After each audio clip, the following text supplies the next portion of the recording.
नमस्कार बच्चों।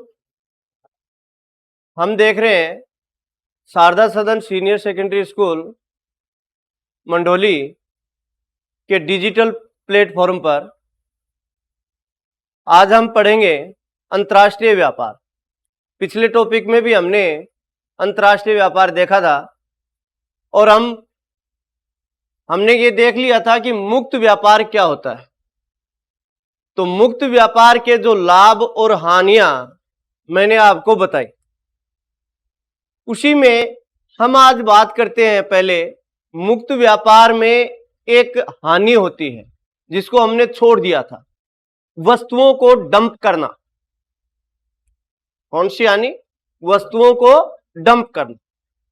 देखते हैं कि वस्तुओं को डंप करना क्या है। लागत की दृष्टि से नहीं, वरना भिन्न भिन्न कारणों से अलग अलग कीमत की किसी वस्तु को दो देशों में विक्रय करने की प्रथा को डंप कहते हैं। ये बोल रहा है कि कोई दो वस्तुएं, मान लीजिए एक वस्तु है, उसकी लागत जितनी आई है वो लागत नहीं देख रहे। उदाहरण के तौर पर समझे हम, एक मोबाइल है जिसकी लागत 10,000 रुपए। कितनी है? 10,000 रुपए। इस मोबाइल को दो देशों में लॉन्च करना है। एक तो वो देश जो विकसित है और एक वो राष्ट्र जो अविकसित है या विकासशील राष्ट्र है। दोनों राष्ट्रों में हम लॉन्च करेंगे इसको। लागत कितनी आई है? 10,000। 10,000 में लॉन्च कर सकते हैं क्या उसको? नहीं कर सकते, क्योंकि इतनी तो क्या ही है? लागत। तो इसको या तो 11,000 में करें या 12,000 रुपए में करें। मान लीजिए हमने इसको 11,000 में लॉन्च किया और ये लॉन्च किया कहां पे? यूएसए में कर दिया। ठीक है। दूसरा राष्ट्र भारत है। भारत में इसी 10,000 के मोबाइल को कितने रुपए में लॉन्च कर दिया?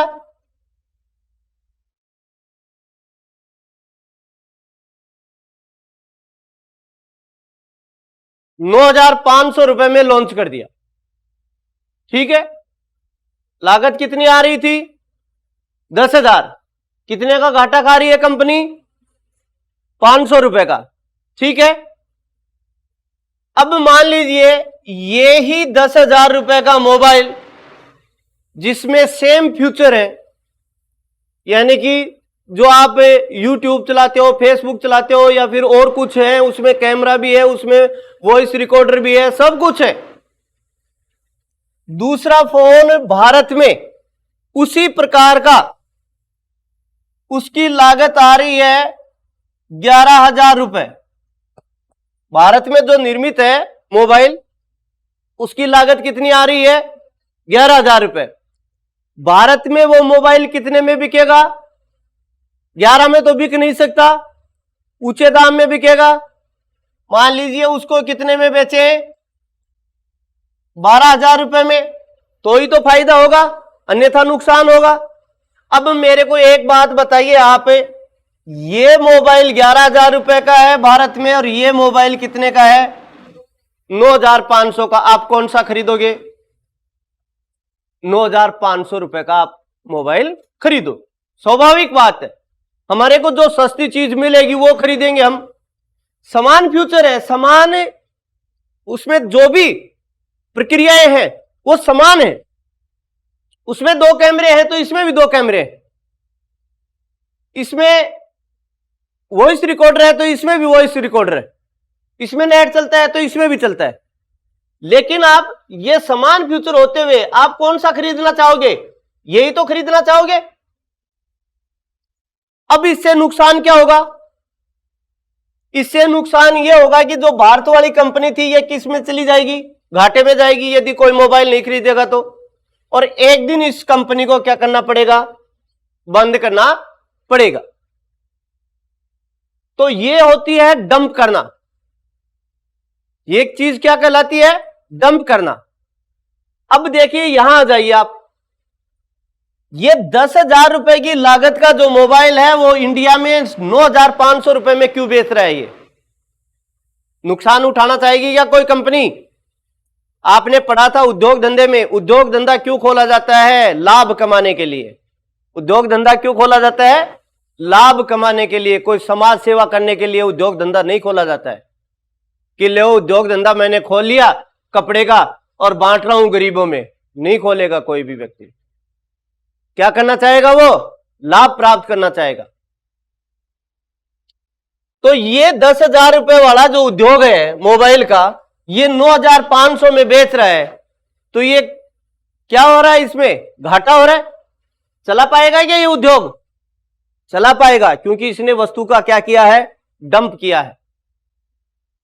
इसने यही मोबाइल यूएसए में कितने में बेचा है?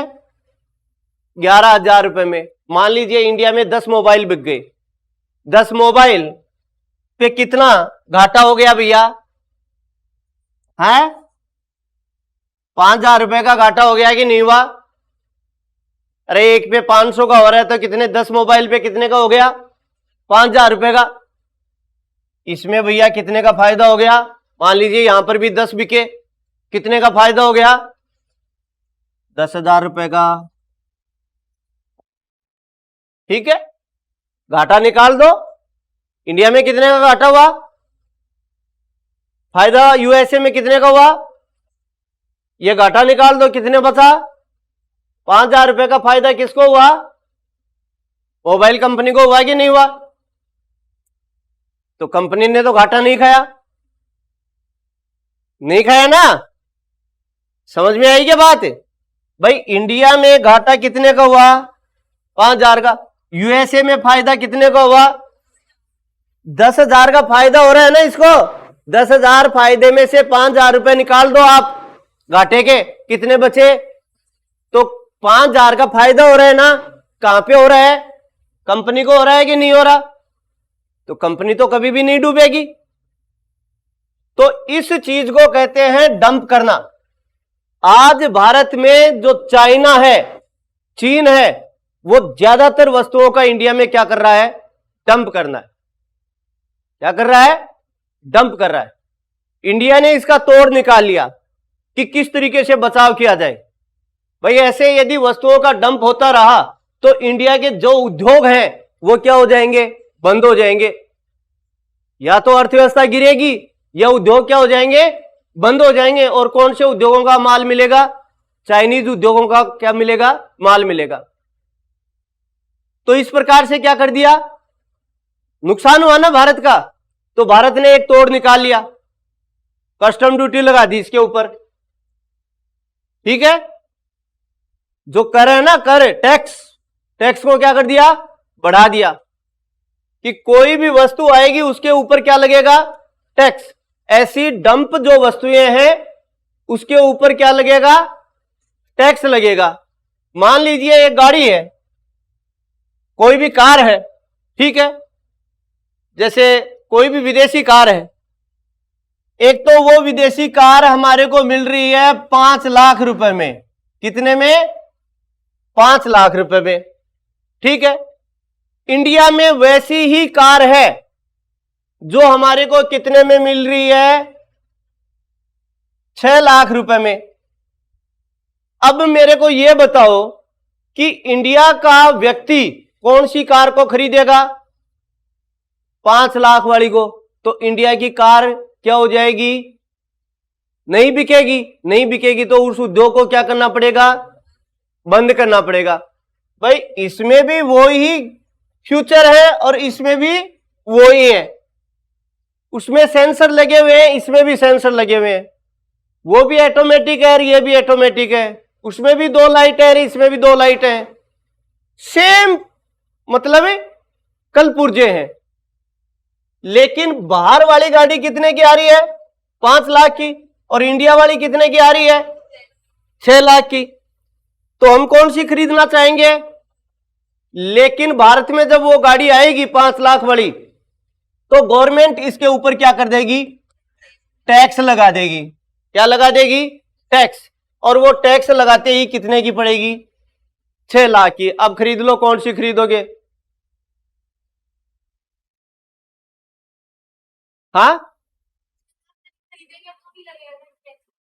हाँ, 6 लाख वाली जो खरीदोगे आप, ये इसके ऊपर नहीं लगेगा टैक्स, इसके ऊपर टैक्स नहीं लगेगा। ये तो टैक्स लगा लोगों के 6 लाख में पड़ रही है आपके, ठीक है। लेकिन अमेरिका में इसी गाड़ी की रेट कितनी है? 5 लाख। यदि आपने बुक करवा दी अमेरिका से, भाई अमेरिका से यदि आपने बुक करवाई कि मेरे को ये गाड़ी चाहिए, तो अमेरिका तो भेजेगा आपको, मुक्त व्यापार है ना, तो अमेरिका तो आपको भेजेगा। मान लीजिए 50,000 रुपये खर्चा आ गया, तो भी आपको कितने में की प्राप्त हो रही है? 5.5 लाख रुपए की। 50,000 रुपये फिर भी बच रहे। लेकिन आते आते जब इंडिया में आएगी तो इसके ऊपर क्या लगा दिया जाएगा? टैक्स लगा दिया जाएगा, और ये कितने की पड़ जाएगी? 6 लाख रुपए की पड़ेगी। अब खरीद लो, कौन सी खरीदोगे? तो अब इंडिया वाली खरीदोगे आप, ठीक है, होगा कि नहीं होगा? तो इस प्रकार से गवर्नमेंट ने इनके ऊपर क्या लगा दिया? टैक्स लगा दिया। अब ये भी हो सकता है, आजकल ये ऑनलाइन बुकिंग होती है, आप सामान को ऑनलाइन मंगाते हो, जैसे ये अमेजन होती है, ये कई कंपनियां चल रही हैं, ठीक है। उससे कर लिया, मान लिया आपने कांटेक्ट, अमेरिका वाली को कहा कि भाई मेरे को ये गाड़ी चाहिए। अब वो वहां की जो ऑनलाइन डिलीवरी है वो यहां तो देने आएगी नहीं, यहां तो देने आएगी नहीं। तो आपने कोई साठ गांठ बिठा ली कि अमेरिका में कोई व्यक्ति रह रहा है, उसके नाम से आपने बुक करवा दी, उस व्यक्ति को वो गाड़ी मिल गई 5 लाख रुपए की, और ये गाड़ी वो व्यक्ति आपको इंडिया में पहुंचा देगा। भाई इंडिया में माल तो पहुंचा ही सकता है, तो वो पहुंचाएगा। तो वो कितने की पड़ जाएगी आपके? 5.5 लाख रुपए की। 50,000 रुपए की बचत है। लेकिन जब वो इंडिया में प्रवेश करेगी तो जो कस्टम अधिकारी होते हैं वो क्या करेंगे? उस गाड़ी के ऊपर क्या लगा देंगे? टैक्स लगा देंगे, और वो कितने की पड़ जाएगी? 6 लाख। तो इस प्रकार से ये जो डंप करना है, ये किसी राष्ट्र की अर्थव्यवस्था को क्या करता है? नुकसान पहुंचाता है। इस नुकसान के बचाव के लिए क्या किया है गवर्नमेंट ने? टैक्स लगाया, ठीक है। अब हम बात करते हैं विश्व व्यापार संगठन की, WTO। इससे पहले हम कुछ गेट की बात करेंगे कि ये जो WTO है ये कहां से प्रारंभ हुआ, कब प्रारंभ हुआ। सर्वप्रथम विश्व व्यापार संगठन की नींव गेट की फुल फॉर्म होती है general agreement on trade and tariff. Full form क्या होती है? जी की जनरल, ए की एग्रीमेंट, टी की ऑन ट्रेड और टी की एंड ट्रैफिक। तो इसकी फुल फॉर्म हो गई general agreement on trade and tariff. कई बार एग्जाम में पूछा जाता है गेट का पूरा नाम लिखिए, तो आपको ये याद करना है। इसकी स्थापना हुई 1948 में। देखिए, सर्वप्रथम कुछ सदस्य राष्ट्र थे जिन्होंने 1947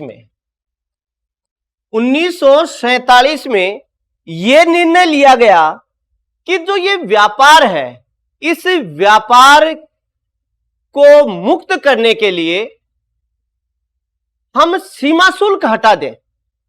अभी मैं लिखवा दूंगा, आप केवल ध्यान दीजिए, लिखवाऊंगा मैं आपको। 1947 में कुछ राष्ट्रों ने यह बताया कि जो व्यापार के अंदर जो बाधाएं आ रही हैं, विश्व व्यापार के अंदर जो बाधाएं आ रही हैं, उन बाधाओं को क्या किया जाए?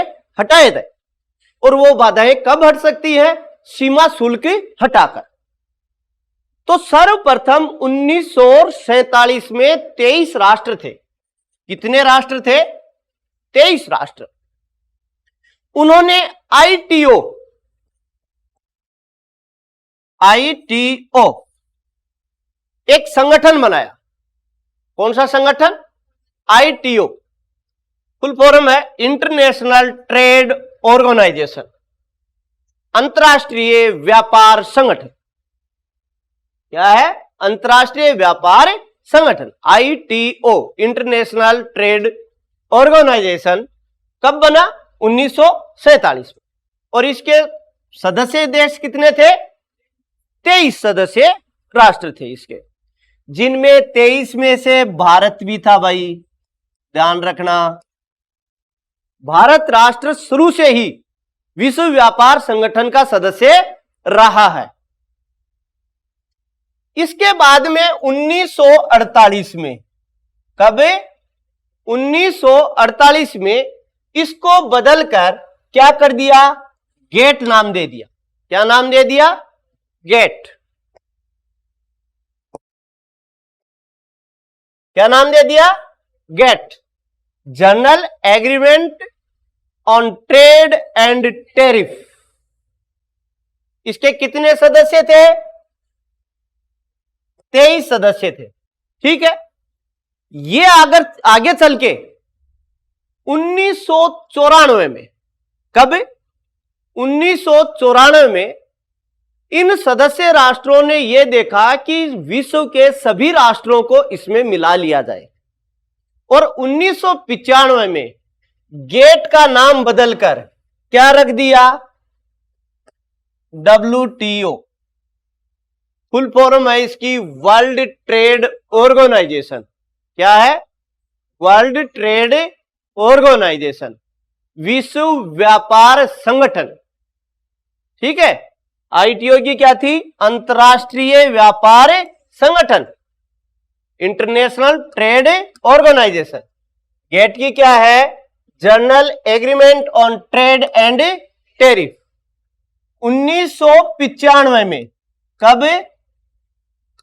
1995 में, जिंदगी भर याद रखना, आपके काफी काम आएगा आगे भविष्य में। आप जब कोई एग्जाम दोगे, कंपटीशन के एग्जाम दोगे, काफी बार पूछा जाता है कि WTO की स्थापना कब हुई?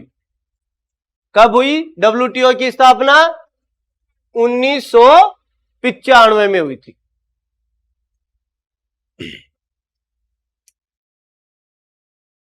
अब देखिए WTO क्या है।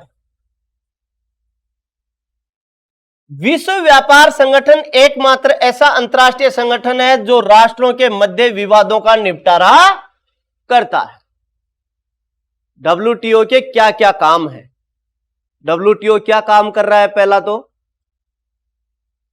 पहले तो यह भी देख लीजिए कि WTO में वर्तमान में कितने सदस्य राष्ट्र हैं। कितने सदस्य राष्ट्र हैं? 193 तो नहीं होने चाहिए, 164 है। कितने हैं? 164 है भैया। WTO 193 कौन बोल रहा है? 193 नहीं है, 164 है। WTO के सदस्य राष्ट्र कितने हैं? 164।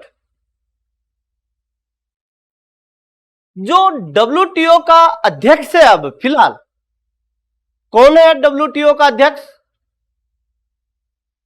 अनवर हुसैन शेख।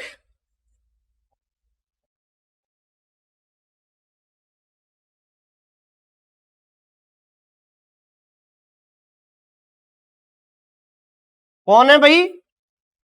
अनवर हुसैन शेख WTO के अध्यक्ष हैं। और अनवर हुसैन शेख कहां के हैं? भारत के। कहां के हैं? भारत के। ये वर्तमान में WTO के क्या हैं? अध्यक्ष हैं। और वर्तमान में कितने राष्ट्र सदस्य हैं? 164 राष्ट्र इसके सदस्य हैं। अब WTO क्या काम करता है कि जो 164 राष्ट्र हैं उनमें मान लीजिए कोई व्यापार के लिए विवाद हो जाए, कोई भी विवाद हो सकता है, उस विवाद का निपटारा कौन करेगा? WTO। यह संगठन दूरसंचार और बैंकिंग जैसी सेवाओं को भी उपलब्ध करवाता है। कौन सी सेवाएं? दूरसंचार और बैंकिंग जो सेवाएं हैं उनको कौन उपलब्ध करवाता है? डब्ल्यूटीओ। किसको उपलब्ध करवाएगा? इन 164 देशों को, केवल 164 देशों को। अन्य विषयों जैसे बौद्धिक संपदा अधिकार के व्यापार को भी अपने कार्यों में सम्मिलित करता है। कौन? डब्ल्यूटीओ। देखिए, डब्ल्यूटीओ के कुछ लाभ भी हुए तो कुछ हानियां भी हुई। लाभ में तो क्या किया कि जितने सदस्य राष्ट्र थे उनके लिए मुक्त व्यापार कर दिया, कि सीमा शुल्क को क्या कर दिया? हटा दिया। जो बाधाएं थी उनको हटा दिया। व्यापार में जो बाधाएं आ रही थी उनको क्या कर दिया? हटा दिया। अब क्या होने लगा? व्यापार होने लगा। व्यापार होगा तो किसी भी राष्ट्र की अर्थव्यवस्था सुधरेगी या बिगड़ेगी? सुधरेगी। ठीक है, काफी लाभ थे डब्ल्यूटीओ के, लेकिन इन लाभों को देखते हुए डब्ल्यूटीओ की कुछ हानियां भी थी। वो हानियां क्या क्या हैं? डब्ल्यूटीओ ने मुक्त व्यापार एवं भूमंडलीकरण को बढ़ावा दिया है। दो चीजों को, एक तो मुक्त व्यापार को बढ़ावा दिया, सीमा शुल्क हटा दिया, मुक्त व्यापार हो गया। भूमंडलीकरण यानी कि पूरे विश्व में सभी राष्ट्र आपस में क्या कर सकते हैं? व्यापार कर सकते हैं। ग्लोबलाइजेशन, भूमंडलीकरण आपके राजनीति विज्ञान में भी है। ठीक है, जिसके कारण धनी राष्ट्र और भी धनी होते गए और गरीब राष्ट्र और भी गरीब होते गए। किस प्रकार से? यूएसए है और दूसरी तरफ भारत। यूएसए तो यह बोल रहा है कि डब्ल्यूटीओ की वजह से हम आपके राष्ट्र में क्या कर सकते हैं? व्यापार कर सकते हैं। तो किसी भी वस्तु का यह व्यापार कर सकते हैं, आयात और निर्यात कर सकते हैं। लेकिन यूएसए ने, संयुक्त राज्य अमेरिका ने भारत की कुछ वस्तुओं के ऊपर बैन लगा दिया कि भाई ये वस्तु हमें नहीं लेंगे। ठीक है, भारत ही नहीं, अनेक जो विकासशील और अविकसित राष्ट्र हैं उनकी वस्तुओं के ऊपर क्या कर दिया? बैन लगा दिया कि ये वस्तुएं हमें नहीं लेंगे और हमारी पूरी की पूरी वस्तुएं आपको लेनी पड़ेंगी। अब यूएसए क्यों बोल रहा है, भारत क्यों नहीं बोल रहा? क्योंकि यूएसए विकसित राष्ट्र है, धनी राष्ट्र है। तो डब्ल्यूटीओ को जो ज्यादा सहायता देते हैं, अर्थव्यवस्था में पैसे देते हैं, ये विकसित राष्ट्र देते हैं। तो उनका दबदबा रहेगा कि नहीं रहेगा? रहेगा ना।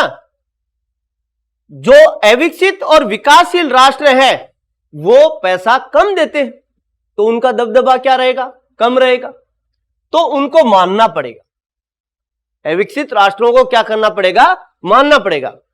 अब ये तो धनी राष्ट्र था, तो ये पूरे राष्ट्रों में यदि व्यापार कर रहा है, खुले व्यापार कर रहा है, लेकिन जो विकसित और अविकसित विकासशील और अविकसित राष्ट्रों की वस्तुओं के ऊपर बैन लगा रहा है, तो जो गरीब राष्ट्र है वो क्या होता जाएगा? और भी गरीब होता जाएगा। तो पहला डब्ल्यूटीओ का यह नुकसान रहा। विकसित देशों ने अपने बाजार को विकासशील देशों के उत्पादों के लिए नहीं खोला। जो विकसित राष्ट्र थे, उन राष्ट्रों ने, जो विकासशील राष्ट्र थे, उनके लिए पूर्ण रूप से अपने बाजार नहीं खोले। कैसे नहीं खोले? अभी बताया मैंने आपको कि कुछ वस्तुओं के ऊपर बैन लगा दिया। ठीक है, कि भाई ये जो विकसित राष्ट्र हैं वो हमारे देश में जो वस्तुएं भेज रहे हैं, कुछ वस्तुओं के ऊपर उन्होंने क्या कर दिया? बैन लगा दिया कि हमारे राष्ट्र में ये वस्तुएं आप नहीं बेच सकते। और जो विकासशील राष्ट्र थे, उन राष्ट्रों में विकसित राष्ट्र कोई भी वस्तु भेज सकते हैं। ठीक है, इस संगठन में केवल कुछ प्रभावशाली राष्ट्रों का वर्चस्व है। डब्ल्यूटीओ पर्यावरणीय मुद्दों, दूसरी चीज, डब्ल्यूटीओ ने पर्यावरणीय मुद्दों के ऊपर कुछ भी नहीं कहा है। भाई डब्ल्यूटीओ एक चीज तो क्या कर रहा है, मुक्त व्यापार कर रहा है, ठीक है। दूसरी चीज भूमंडलीकरण कर रहा है, यानी कि खुला व्यापार करो, जितना व्यापार करना है वो करो। अब आप एक विचार कीजिए, यदि मुक्त व्यापार नहीं होता, क्या नहीं होता, मुक्त व्यापार नहीं होता, तो हमारा राष्ट्र जिन वस्तुओं का उत्पादन कर रहा है, कोई भी वस्तु का उत्पादन करे तो वो वस्तु कहां बिकेगी भाई, आप बताओ। मान लीजिए हमारे राष्ट्र मुक्त व्यापार नहीं करता, अंतर्राष्ट्रीय व्यापार नहीं करता, तो जो वस्तुएं उत्पादित कर रहा, अब हमारे देश में बिकती तो हमारा देश कितनी वस्तुओं का उत्पादन करता, केवल उतनी ही वस्तुओं का उत्पादन करता जितनी हमारे देश में उसको चाहिए, ज्यादा वस्तुओं का उत्पादन नहीं करता ना। तो उद्योग धंधे क्या होते, कम लगते। उद्योग धंधों से क्या होता है, पर्यावरण प्रदूषण, तो पर्यावरण प्रदूषण नहीं होता ना, संसाधनों का दोहन नहीं होता ना, जितनी हमारे को आवश्यकता थी उतने ही संसाधनों का उपयोग करते हम, तो पर्यावरण को नुकसान तो पहुंचा ही रहे हैं। अब यदि हमारा देश मुक्त व्यापार करना प्रारंभ कर दिया है तो दूसरे देशों ने भी कर दिया है, तो हमारे देश में जो वस्तुएं आ रही हैं उनसे प्रतिस्पर्धा होगी कि नहीं होगी, होगी। तो प्रतिस्पर्धा होगी तो ज्यादा से ज्यादा उत्पादन किया जाएगा। अमेरिका हमारे पास में वस्तु भेज रहा है तो भारत भी यह सोचेगा कि मैं भी अमेरिका में भेजूं तो मेरे को क्या हो, लाभ प्राप्त हो, तो ज्यादा से ज्यादा वस्तुओं का उत्पादन करेंगे, तो ज्यादा वस्तुओं का उत्पादन ज्यादा उद्योग धंधों में होगा। यदि ज्यादा उद्योग धंधे लगेंगे तो पर्यावरण प्रदूषण होगा कि नहीं होगा। तो डब्ल्यूटीओ ने पर्यावरण प्रदूषण के ऊपर या पर्यावरण के ऊपर कोई भी ध्यान नहीं दिया है, इससे पर्यावरण क्या हुआ है, खराब हुआ। बाल श्रम के ऊपर कोई ध्यान नहीं दिया। उसने यह नहीं बताया कि 14 साल से कम उम्र के लड़कों को व्यवसाय में ना लगाया जाए या उद्योग धंधों में ना लगाया जाए, इसके ऊपर कोई बात नहीं करता है डब्ल्यूटीओ। श्रमिकों के स्वास्थ्य के ऊपर कोई ध्यान नहीं दिया है डब्ल्यूटीओ ने, कि श्रमिक है वो उसको कितने घंटे काम करना चाहिए, उसको क्या मिलना चाहिए, क्या पेमेंट मिलना चाहिए, कोई ध्यान नहीं दिया गया है। अधिकारों की उपेक्षा करता है। श्रमिकों के स्वास्थ्य व और उनके श्रमिकों का जो अधिकार है, उनके श्रमिकों के भी अधिकार होते हैं कि हमारे को इतना वेतन चाहिए, हमारे को इतने घंटे ही काम करना चाहिए, हमारे परिवार के लिए ये सहायता चाहिए। उनके अधिकारों का कोई भी ध्यान नहीं दिया है। किसने, डब्ल्यूटीओ ने। तो डब्ल्यूटीओ की ये कुछ कमियां हैं। कौन कौन सी, एक तो धनी राष्ट्र धनी होते जा रहे हैं, गरीब राष्ट्र गरीब होते जा रहे हैं।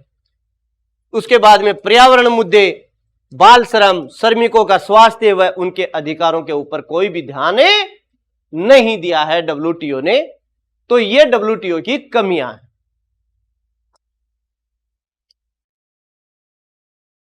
प्रादेशिक व्यापार, प्रादेशिक व्यापार क्या होता है?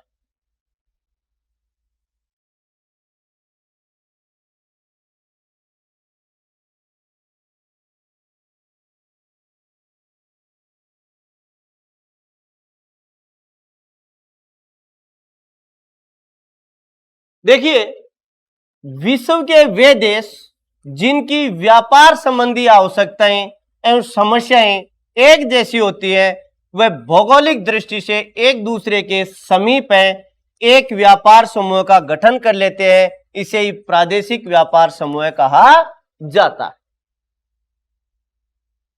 कुछ देश जिनकी भौगोलिक दृष्टि से वो एक दूसरे के समीप हो, आसपास हो, भौगोलिक दृष्टि से वो एक दूसरे के क्या हो, समीप हो, आसपास हो, भौगोलिक दृष्टि से उनमें क्या हो, समानता हो, भौगोलिक दृष्टि से उनमें क्या हो, पूरकता हो। अर्थात जो देश है वो भौगोलिक दृष्टि से आसपास होने चाहिए, यानी कि उनकी सीमाएं आपस में क्या होनी चाहिए, टच होनी चाहिए। भौगोलिक दृष्टि से समान होने चाहिए। जैसे उष्णकटिबंधीय क्षेत्र है, देश है, तो वो उष्णकटिबंधीय देश ही होने चाहिए। शीत देश है तो वो शीत देश ही होने चाहिए। एक दूसरे के पूरक होने चाहिए। एक चीज वहां उत्पादित होती है तो वो भी वहां उत्पादित होती है, या फिर नहीं होती है तो वो दूसरे राष्ट्र में उत्पादित होती है। उन राष्ट्रों ने एक संगठन बना लिया। ऐसे राष्ट्र जिनकी भौगोलिक समीपता, समानता, एक दूसरे से पूरकता होती है, तो वो राष्ट्र एक संगठन बनाकर व्यापार करते हैं, तो उसको क्या कहते हैं, प्रादेशिक व्यापार। जैसे ओपेक है, आसियान है, ये प्रादेशिक समूह है। कैसे समूह है, प्रादेशिक समूह है। आज वर्तमान में विश्व में 120 लगभग 120 प्रादेशिक समूह है। कितने हैं, 120 प्रादेशिक समूह है। इन 120 प्रादेशिक समूह में विश्व का कुल 56% व्यापार, विश्व का जितना भी व्यापार होता है उसमें से 56% व्यापार किनके द्वारा किया जाता है, प्रादेशिक व्यापार के द्वारा किया जाता है। प्रादेशिक व्यापार समझ में आ गया? नहीं आया हो दोबारा बता देता हूं। विश्व के वे देश जिनकी भौगोलिक समीपता होती है, भौगोलिक दृष्टि से क्या होते हैं, वो समीप, अपने पास पास ही होते हैं, एक दूसरे राष्ट्र की सीमा दूसरे राष्ट्र से लगती। जैसे पाकिस्तान है, अफगानिस्तान है, भारत है, नेपाल है, भूटान है, ठीक है। इसके बाद में बांग्लादेश है, श्रीलंका है। ये राष्ट्र आसपास ही है। इन राष्ट्रों ने मान लीजिए एक संगठन बना लिया कि भाई हम आपस में व्यापार क्या करेंगे, एक दूसरा किसी से भी सीमा शुल्क नहीं लेगा, सीमा शुल्क को हटा दिया और कोई भी वस्तु का आदान प्रदान कर सकते, तो वो क्या कहलाएगा, प्रादेशिक समूह। ठीक है। विश्व में टोटल आज तक अभी लगभग 120 प्रादेशिक समूह हैं, जिनमें विश्व का जितना व्यापार होता है, मान लीजिए 100% व्यापार है, उस 100% व्यापार में से 56% जो व्यापार है वो किसके द्वारा किया जाता है, प्रादेशिक व्यापार के द्वारा किया जाता है। समझ में आ गई? इसके बाद में हम देखते हैं जो व्यापार करने के लिए सबसे प्रमुख जो चीज है वो होती है पतन।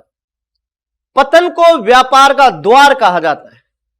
पतनों को क्या कहा जाता है, व्यापार का द्वार कहा जाता है।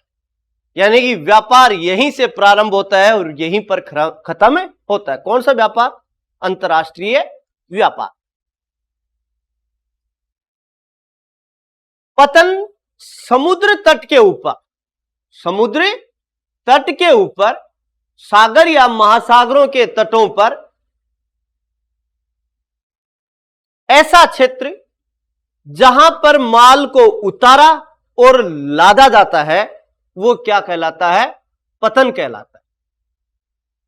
समुद्र तट पर जहां माल को उतारा और चढ़ाया जाता है, जहां पर बड़े जहाज आकर रुकते हैं, वो क्या कहलाता है, पतन कहलाता है।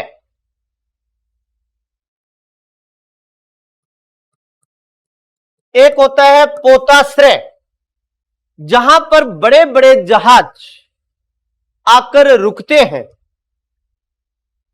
उसको क्या कहते हैं, पोताश्रय। एक होती है गोदी, जहां पर छोटे जहाज आकर रुकते हैं, उसको क्या कहते हैं, गोदी। एक शब्द आता है पृष्ठ प्रदेश। पृष्ठ प्रदेश उस क्षेत्र को कहते हैं जहां किसी पतन को आयात व निर्यात करने के लिए, या यूं कहें कि एक वह विस्तृत क्षेत्र जहां किसी पतन के लिए निर्यात करने वाला सामान आता है और आयात किया हुआ सामान वितरित होता है, उस क्षेत्र को क्या कहते हैं? उस पतन का पृष्ठीय प्रदेश कहते हैं। जैसे मुंबई पतन है, मुंबई पतन का जो पृष्ठीय प्रदेश होगा, या हम गुजरात पतन का ले लेते हैं, तो उसका पृष्ठीय प्रदेश गुजरात, मध्य प्रदेश, उत्तर प्रदेश, राजस्थान, जो ये क्षेत्र है वो उसका क्या कहलाएगा? पृष्ठीय प्रदेश। क्योंकि गुजरात जो कांडला बंदरगाह है गुजरात में, उस कांडला बंदरगाह के ऊपर भारत से कोई वस्तु आई, ठीक है, वो वस्तु कांडला बंदरगाह के ऊपर उतरी, तो उन वस्तुओं का वितरण कहां कहां किया जाएगा? कि राजस्थान, हरियाणा, पंजाब, मध्य प्रदेश, उत्तर प्रदेश, गुजरात, इसी तो क्षेत्र में किया जाएगा। या उसको कोलकाता भेजेंगे? हमें कोलकाता तो नहीं भेज सकते ना हम उसको, क्योंकि कोलकाता के पास में तो खुद का पतन है। तो यदि कोई कोलकाता की वस्तु आई है तो गुजरात कांडला बंदरगाह के ऊपर थोड़ी उतारी जाएगी। वो कहां उतारी जाएगी? कोलकाता बंदरगाह के ऊपर उतारी जाएगी। कांडला बंदरगाह से हमारे को ब्रिटेन, अमेरिका, इन राष्ट्रों में कोई सामान भेजना है। मान लीजिए एक हरियाणा के व्यक्ति, हरियाणा के व्यापारी को अपना माल कहां भेजना है?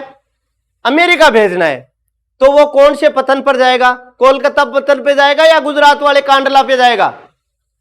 कांडला पे जाएगा, क्योंकि कांडला पतन उसके क्या है? नजदीक है। यदि कोलकाता पतन पे जाएगा तो परिवहन का खर्चा ज्यादा आएगा। यदि कोई मान लीजिए राजस्थान का व्यक्ति है, अमेरिका से कोई वस्तु मंगाई है उसने, तो वो कौन से पतन के ऊपर मंगाएगा? कांडला पतन के ऊपर मंगाएगा। कोलकाता पतन पे थोड़ी मंगाएगा वो, या चेन्नई पतन पे थोड़ी मंगाएगा, नहीं मंगाएगा। तो इस प्रकार से जो उस वह बड़ा विस्तृत क्षेत्र जहां पर किसी पतन का माल वितरित किया जाता है और किसी पतन का माल संग्रहित करके दूसरे राष्ट्रों में भेजा जाता है, उस क्षेत्र को, उस पतन का क्या कहते हैं? पृष्ठीय प्रदेश कहते हैं। अब हम थोड़े देखेंगे पतन, यानी कि पतनों के प्रकार, कि किस प्रकार के पतन होते हैं। तो पतनों को हम 3 भागों में विभाजित करेंगे कि किस किस प्रकार के पतन होते हैं। तो अब देखेंगे हम पतन, पतनों के प्रकार देखेंगे। पतनों के कितने प्रकार होते हैं, यानी कि 3 आधार पे हम पतनों को बांटेंगे। अब तो ये पहले तो ये देख लेते हैं कि पतन करते क्या है। मैंने आपको ये बता दिया कि पृष्ठ प्रदेश क्या होता है, गोदी क्या होती है, पतन क्या होता है। अब पतनों के ऊपर काम क्या किया जाता है? पतन जहाज के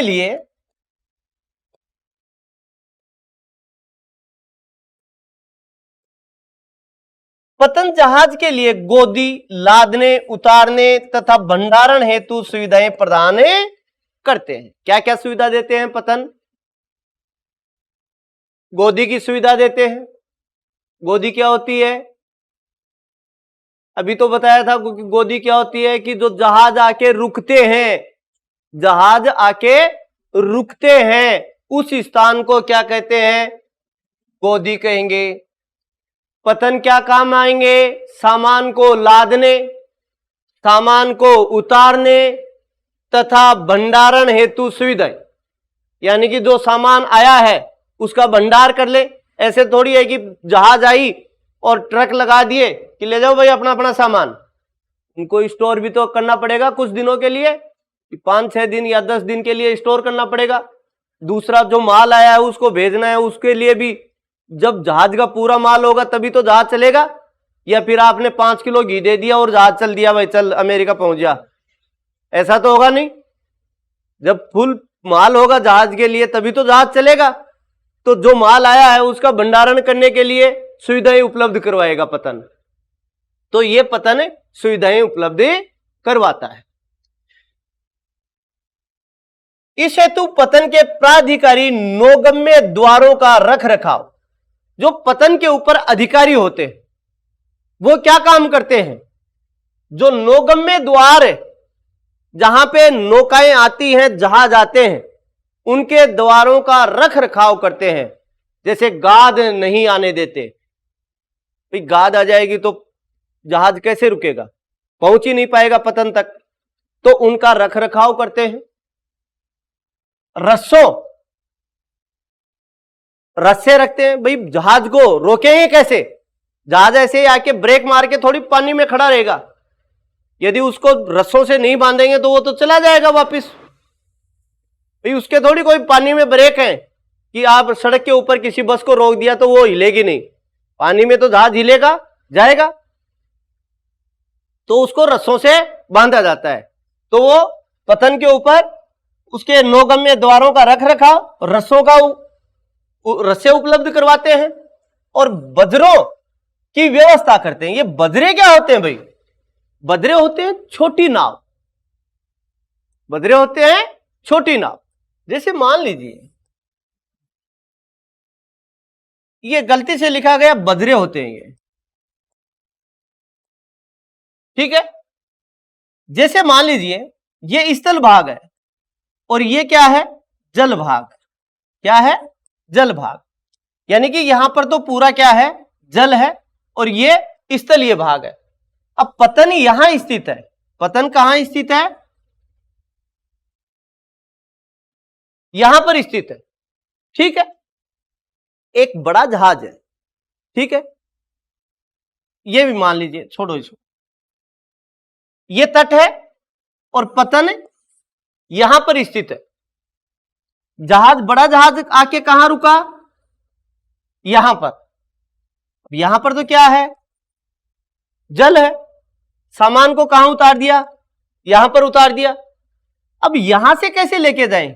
ट्रेन में या सड़क पे? सड़क भी नहीं डाल सकते, ट्रेन भी नहीं डाल सकते। किसे लेके जाएंगे? छोटी नावों से। माल को यहां पे छोटी नाव आएगी, माल को चढ़ाया जाएगा और ये कहां पे पहुंचा देगी? यहां पर। तो ये जो छोटी नावें होती हैं ये क्या कहलाती हैं? बजरे, ठीक है। तो इन बजरों की व्यवस्था भी क्या कौन करता है? पतन करता है। श्रम व प्रबंधकीय सेवाएं उपलब्ध करवाता है। जो श्रमिक हैं वो भी प्राधिकारी, जो पतन के अधिकारी होते हैं, वो श्रम भी उपलब्ध करवाते हैं, श्रमिक उपलब्ध करवाते हैं, ठीक है। उनका प्रबंधन किस प्रकार से करना है, प्रबंधकीय व्यवस्था भी ये उपलब्ध करवाते हैं। कौन? पतन, ठीक है। अब हम देखते हैं पतनों के प्रकार। पतनों को हम 3 प्रकार से वर्गीकृत करेंगे। पहला, यातायात के अनुसार। कौन सा? यातायात के अनुसार। देखिए, यातायात के अनुसार पहला जो पतन होता है वो औद्योगिक पतन होता है। कौन सा होता है? औद्योगिक पतन। ये पतन क्या काम करते हैं?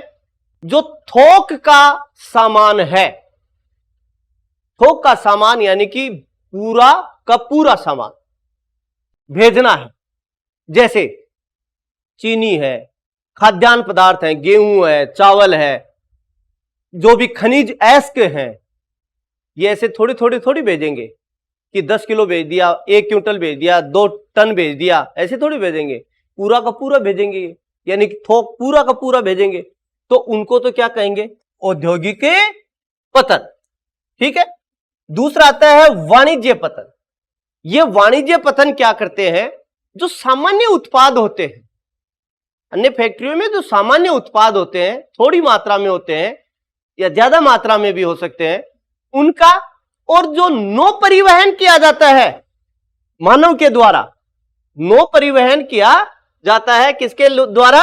मानव के द्वारा। यानी कि यातायात, यात्री यातायात, विनिर्मित वस्तुओं और यात्री यातायात का प्रबंधन या परिवहन किसके माध्यम से किया जाता है? वाणिज्य पतन के माध्यम से किया जाता है। तीसरा होता है विस्तृत पतन। ये बड़े परिणाम में सामान्य और नो भार का थोक में प्रबंधन करते हैं। ये जो विस्तृत पतन है ये थोक का भी करते हैं और सामान्य उत्पादों का भी नो परिवहन करते हैं। उनको कौन से पतन कहते हैं? विस्तृत पतन कहते हैं। किसके आधार पे थे ये? यातायात के अनुसार। अब देखते हैं अवस्थिति के आधार पर उसकी स्थिति कैसी है, उस पतन की कहां पर स्थित है वो पतन। अवस्थिति के आधार पर हम पतनों को दो भागों में बांटेंगे। कितने भागों में? दो भागों में। पहला पतन है अंतर्देशीय पतन। कौन सा पतन? अंतर्देशीय पतन।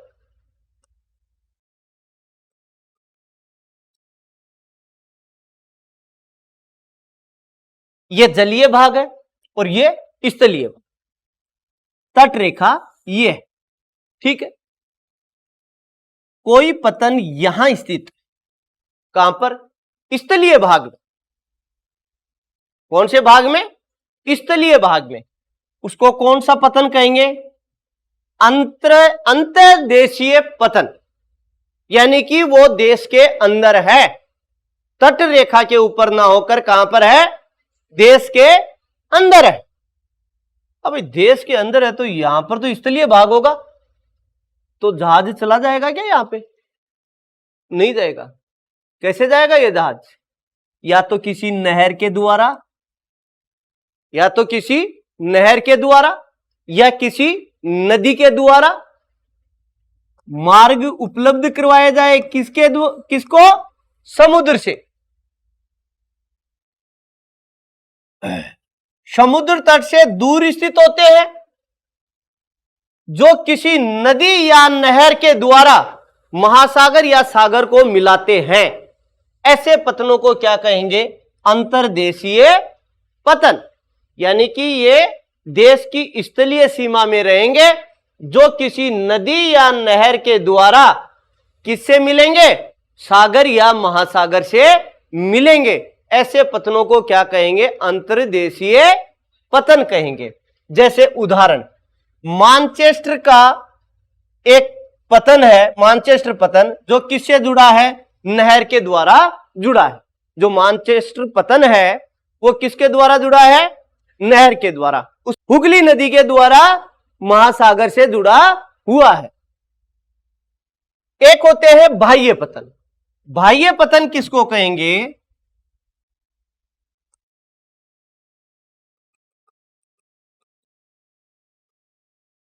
ये जलीय भाग है और ये स्थलीय भाग है।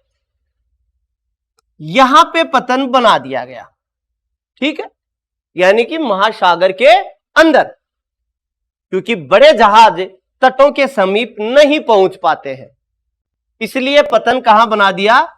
जलीय भाग में बना दिया। ऐसे पतनों को क्या कहेंगे? बाह्य पतन। यानी कि वास्तविक पतन से दूर बना दिया जाए। वास्तविक पतन तो कहां है? तट के ऊपर, लेकिन इसको बना दिया कहां? दूर, जलीय भाग में। उसको क्या, कौन सा पतन कहेंगे? बाह्य पतन। अब यहां पे जो बड़े जहाज हैं वो सामान उतार देंगे। अब ये सामान बजरों की सहायता से कहां? मुख्य पतन के ऊपर पहुंचा दिया जाएगा। जो बजरे हैं, छोटी नावें हैं, छोटे जहाज हैं, उनके द्वारा कहां पहुंचा दिया जाएगा? मुख्य पतन के ऊपर पहुंचा दिया जाएगा। क्योंकि मुख्य पतन के ऊपर बड़ा जहाज नहीं आ सकता है, इसलिए बाह्य पतन का निर्माण किया जाता है। बाह्य पतन के ऊपर तो बड़ा जहाज आ जाएगा। यहां पर माल उतार दिया इसने, माल उतारने के बाद में जो मुख्य पतन है उसके ऊपर बजरों या छोटी नावों के द्वारा सामान पहुंचा दिया जाता है। ऐसे पतनों को क्या कहते हैं? बाह्य पतन। उदाहरण जैसे एथेंस और यूनान में पेरियस जो पतन है, पेरियस जो पतन है एथेंस और यूनान का, वो कैसा पतन है? बाह्य पतन है, ठीक है। एग्जाम में आपसे पूछा जा सकता है कि बाह्य पतन का कोई एक उदाहरण लिखिए, तो कौन सा पतन है? पेरियस पतन। अंतर्देशीय पतन का उदाहरण लिखिए, कोलकाता पतन है, मानचेस्टर पतन है। ये कैसे पतन है? अंतर्देशीय पतन। तो ये कौन सा वर्गीकरण था? अवस्थिति के आधार पर कि वो पतन कहां स्थित है, उसके आधार पर पतनों का वर्गीकरण किया। कितने भागों में? 2 भागों में। कौन कौन से? अंतर्देशीय पतन और बाह्य पतन। अब हम तीसरा जो प्रकार है वो विशिष्टीकृत कार्यकलापों के आधार पर है, जो एक विशेष कार्य करेंगे। कोई पतन है वो केवल क्या करता है? एक विशेष कार्य ही करेगा, दूसरा कार्य नहीं करेगा। उन पतनों को क्या कहते हैं? विशिष्ट कार्यकलापों के आधार पर पतन या विशिष्ट पतन। इसमें पहला पतन लेते हैं तेल पतन। कौन सा पतन है? तेल पतन। तेल के प्रक्रमण व नौ परिवहन के लिए इनका निर्माण किया जाता है। देखिए, कुछ पतन ऐसे हैं जो तेल का निर्यात करते हैं। या तो वो कच्चे तेल को निकालेंगे वहीं से और वहां से निकालकर दूसरे देशों में भेजेंगे, या किसी राष्ट्र में जो तेल है, पेट्रोलियम पदार्थ है, वो उन पतनों के ऊपर आएगा और दूसरे राष्ट्रों में भेजा जाएगा।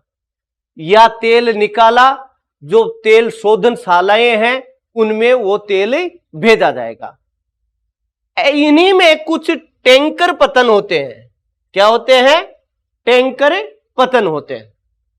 तथा कुछ तेल शोधन पतन होते हैं, जो केवल किसका कार्य कर रहे हैं? जो कच्चा तेल है या तैयार तेल है उसको आयात और निर्यात कर रहे हैं। उनको कौन से पतन कहेंगे? तेल पतन। उदाहरण, मार्काइबो वेनेजुएला में है, त्रिपोली पतन लेबनान में है, और पार्सिया की खाड़ी पर अब्बादान पतन, यह तेल शोधन पतन है। अब्बादान कैसा पतन है? तेल शोधन पतन है। ठीक है, तो तेल पतन के जो उदाहरण थे, मार्काइबो कहां पर है? वेनेजुएला में। त्रिपोली कहां पर है? लेबनान में। पार्सिया की खाड़ी पर कौन सा पतन है? अब्बादान है, जो कैसा पतन है? तेल शोधन पतन है। दूसरा है मार्ग पतन। कौन सा है? मार्ग पतन। देखिए, जहाज चला, मान लीजिए चीन से एक जहाज चला, जापान से एक जहाज चला, ठीक है, और अमेरिका के लिए वो रवाना हुआ है। उसके अंदर जहाज किससे चल रहा है?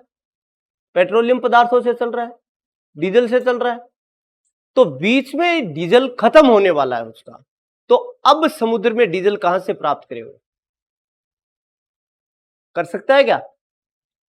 कर सकता। किस प्रकार से? कि जो लंबे रास्ते होते हैं उनमें बीच में पतन बना दिए जाते हैं।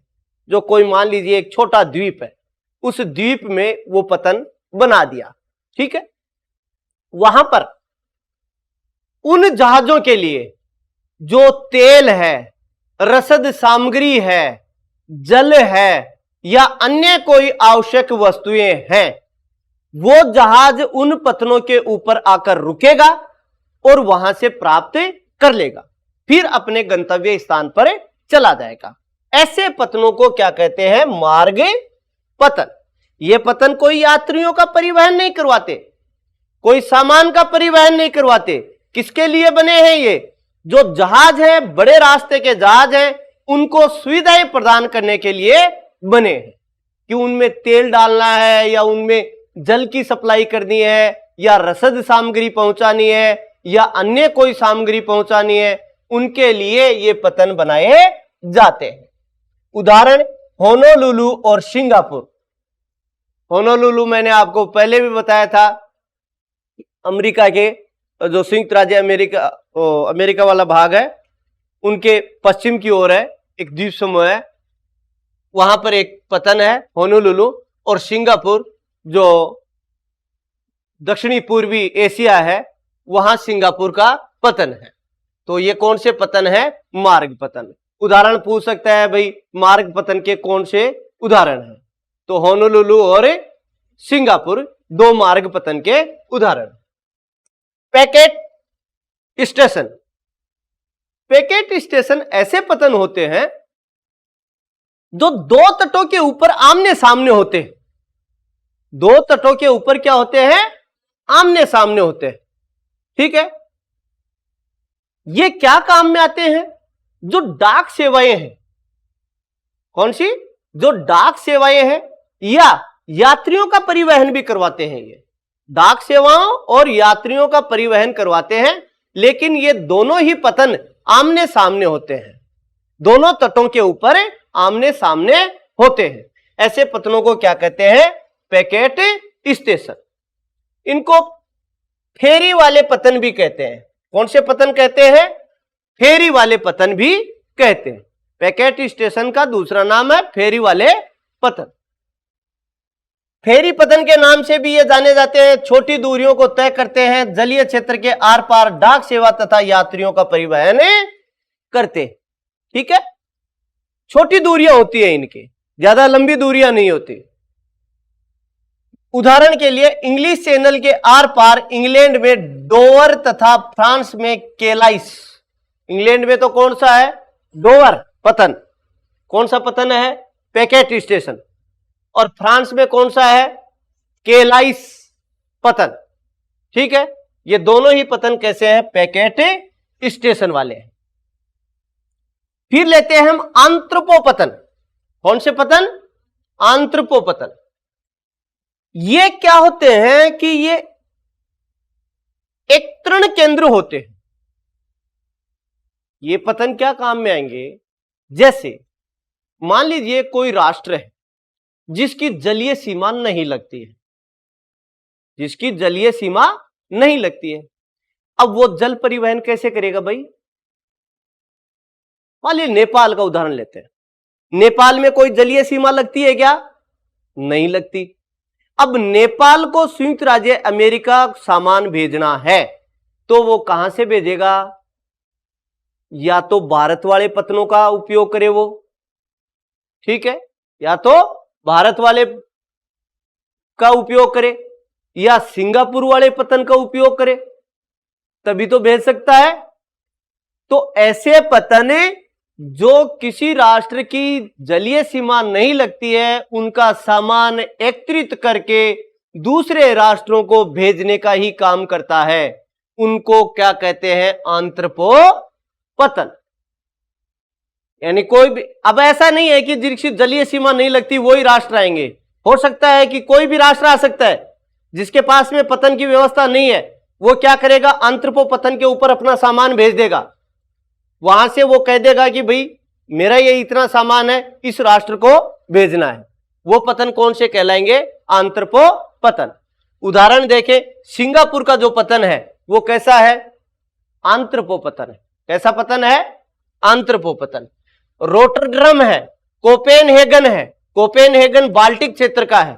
ठीक है, तो ये जो पतन है वो कैसे पतन है? आंत्रपो पतन कहलाते हैं।